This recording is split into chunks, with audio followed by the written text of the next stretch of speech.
Back at it again, and I've got two topics that I want to discuss with you guys today. Now, these two topics are unrelated. Well, I mean, they have to do with politics, but in the realm of politics, they're really unrelated. But I didn't want to make a separate video for each topic, so yeah, stick around. I've got two things to discuss with you guys. But with that being said, like, share, comment. Hit that subscribe button if you are new. If you would like to help me out even further with this YouTube algorithm too, watch this video to the very end.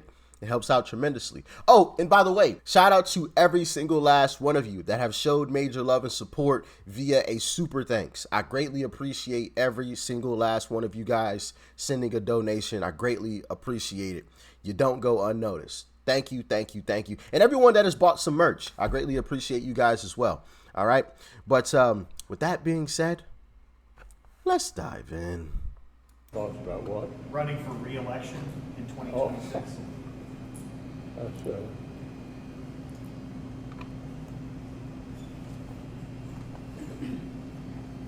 Did you hear the question, Senator? Running for re-election in 2026? All right, I'm sorry, you all. We're going to need a minute. Senator. Benny.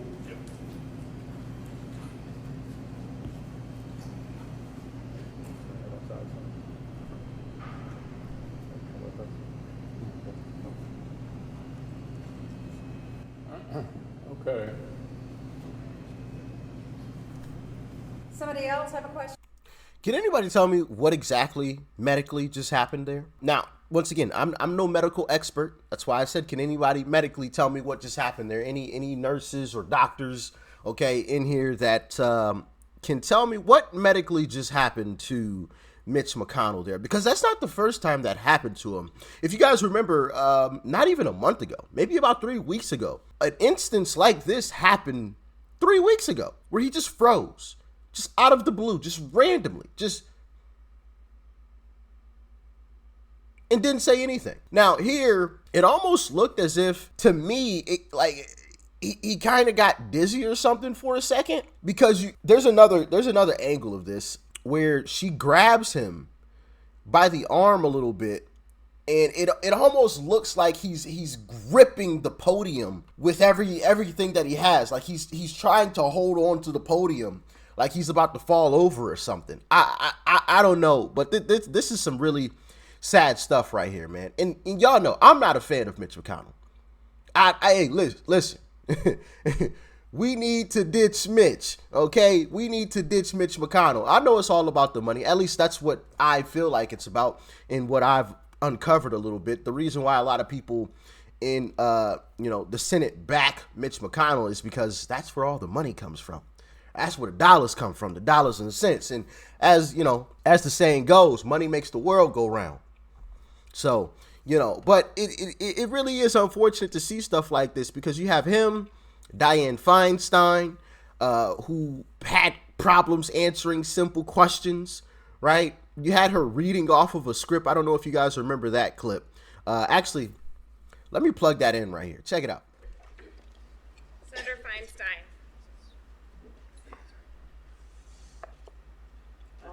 Say aye. Pardon me? Aye. Yeah. Just say I would like to support a yes vote on this.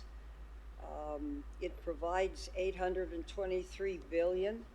That's an increase of $26 billion for the Department of Defense. And it funds priorities submitted. yeah. Just say aye. Okay, just Great. aye. Thank you. Senator Durbin, Senator. How sad is that? How sad is that? She has no clue what she's even doing. Zero clue. She's over here reading off the script what they gave her, and they're like, hold on, wait. Just say aye. And she's continuing on. Hey, just say aye. Aye. Come on now. Like, this stuff has just gotten ridiculous. We definitely need term limits, and I think we need a cognitive test where you put these individuals in a room by themselves, no assistance, no help. All right, if you can't read and write out your response, then you shouldn't be working there. I mean, it's just that simple. And I have no problem with old folks. As I've said before, getting old is a beautiful thing. because not a lot of people get that opportunity. There's a lot of people whose life was cut short for, obviously a million different reasons, who will never get to see, in old age. But it's not, but just because that's a beautiful thing doesn't mean that we just get to let that slide. That's just ridiculous. You can't even do your job. You have to have people tell you what to do. That's not what the people voted for. The people didn't vote for your assistants to answer the questions. They voted for you to answer the questions. I'm just saying. So how do y'all feel about it? Let me know in the comment section below. But I've also got another topic of discussion that I want to discuss with you guys. And I'm just going to show you this clip. And you let me know what y'all think about this. Check it out. Question here, go ahead. Reverend Sharpton, hello, I'm Vivek, and I want to ask you, last week on the show we had Senator Kerry, and this week, and the week before we had Senator Edwards, and my question for you is, of all the Democratic candidates out there, why should I vote for the one with the least political experience? Well, you shouldn't, because I have the most political experience.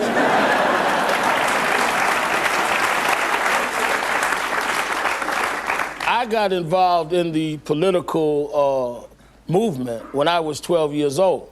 And I've been involved in social policy for the last 30 years. So don't confuse people that have a job with political experience. Whoever the head of some local bureaucracy has a job in Cambridge. That doesn't mean that they have political experience, and it doesn't mean they have the experience to run the United States government. So I think that we confuse title holders with political experience, as we have seen with the present occupant in the White House. George Bush was a governor and clearly has shown he doesn't have political experience. Oh boy. Now y'all heard him correctly. That was Vivek. I think that's how you pronounce his name. Vivek. Not Vivek. No, I think it's Vivek. I'm confused. How do you pronounce the guy's name? Is it Vivek or Vivek? Let me know in the comment section. But what's also interesting about that is there was somebody else that I don't think they were on that same show. I don't think they were there at the same time as Vivek. I think they were there at a later date, but somebody else was on that show as well. Take a look at this. Congressman, why are you the only presidential candidate not attending tomorrow's youth-oriented Rock the Vote forum? And do you think young people's votes matter in your campaign? They matter a lot. That's why I'm here tonight. And I've got to be in Iowa. I had a preset meeting that I've got to go to. I got to win Iowa. I'm going to win Iowa, so I'm going to be in Iowa tomorrow night. But I talk to young people everywhere I am. I've got lots of young people on my campaign, and maybe I ought to say this now. When I was in college, Jack Kennedy was president. And I was moved when he said to young people like me, get involved in politics. Give part of your life to politics. So I just want to say to all of you here, get involved in public life. Give back to your country. Don't just take from it. And get involved in this campaign. If it's not for me, get behind somebody and get out there and work and make this country a better place. Interesting, huh? Very interesting, especially when you learn that he was on a website for Young Global, or Vivek, I should say, was on a website for the WEF as a new young global leader. Now, Vivek said that he sued them and they issued an apology and assured him that, that would never happen again.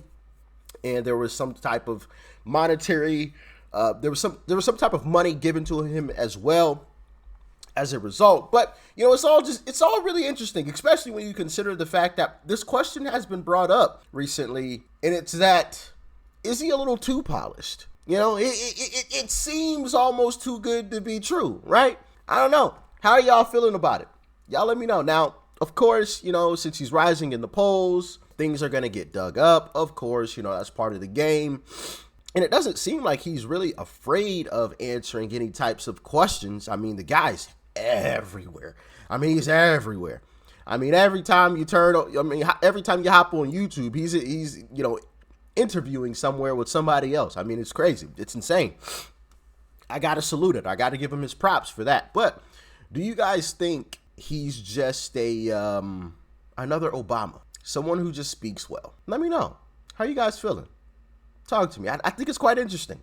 I don't get the feeling that he's a plant, but I'm still a newborn when it comes to this political stuff. So For any of you that have been around longer than I have and been diving into politics for a longer time and have a bit more experience, how do you guys feel about Vivek? Do you get the sense that he is a plant, that he isn't who he says he is? Or do you think this is just part of the game and that's just them digging up some dirt to try to, bury him because they see him rising in the polls? Let me know. I'm really interested to hear your thoughts and your opinions on both of these topics of discussions. Mitch McConnell and the age term limit and cognitive test. Like I said, I think you should put all of these individuals in a room by themselves with a test, no help, no nothing. If you can't read and comprehend the test and answer the questions successfully, you need to put in your 2 weeks. Effective immediately. Okay? Effective immediately, in my humble opinion. And they don't have to be like crazy over the top questions, But, I guarantee you there's some folks like Joe Biden who probably couldn't answer, some questions by himself without any assistance. You get the job done. Because at the end of the day, that's what people voted for. They voted for the individual to get the job done, not other people to get the job done. If that was the case, they would have just voted these other people in instead of, the face that we see, right? So how are you guys feeling about that? And what are your thoughts about Vivek? Let me know. Peace and love. I'm out.